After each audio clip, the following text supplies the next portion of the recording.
It was God's appointed time when the Reverend Ed Stevens, who preached in a Filipino camp on the island of Saipan, became instrumental in the salvation of a Filipino named Vicente Vince Silencino. Vince was working in the U.S. Naval Base in the Mariana Islands. In 1953, the Luzon Steve Doring Company, with a contract in Guam, recruited Vince for another employment with the U.S. Naval Air Station. On the island of Guam, the Dr. Joaquin Sablan befriended Vince and took him as a volunteer assistant in the Agana Heights General Baptist Church. Early in 1955, the General Baptist Foreign Mission Board recognized Vince and offered him a scholarship at Oakland City College for further training. He was groomed to be a missionary to the Philippines.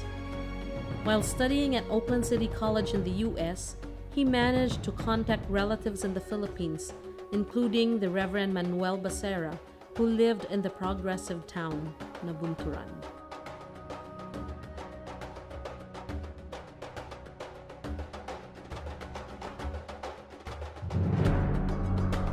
From that time, the Becerra family laid the foundation of the work of the General Baptists in the Philippines, where they contacted close friends and relatives to form the nucleus of some congregations located particularly in the Compostela Valley and Agusan provinces.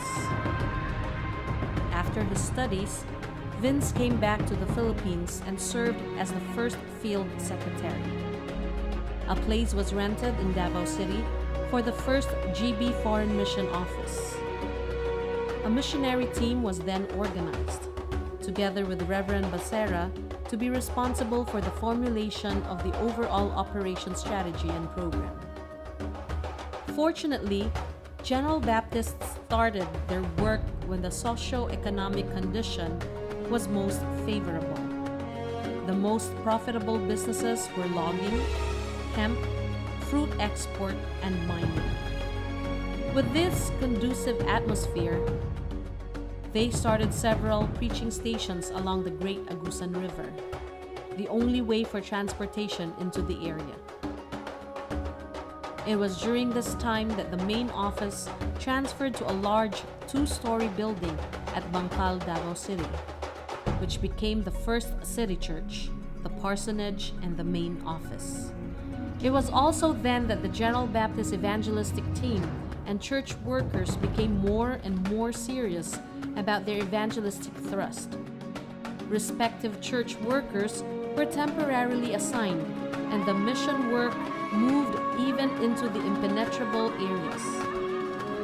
Among the pioneer General Baptist churches that were established between 1958 to 1961 in the Davao, Agusan, and Compostela Valley areas were Calyawa, Hilltop, Cambanugoy, Nabunturan, Maparat, Compostela, San Miguel, Santa Josefa, Binongahan, Lugong, and Davao City. The work continued to grow and expand in the neighboring towns and provinces.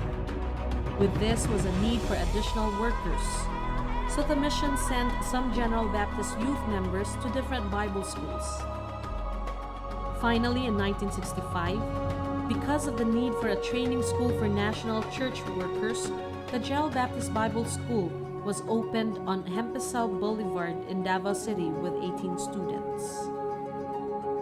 The Bible school trained pastors that would continue on with the ministry in the churches already established. Churches and associations were then organized under the umbrella of the General Baptist Church of the Philippines Incorporated.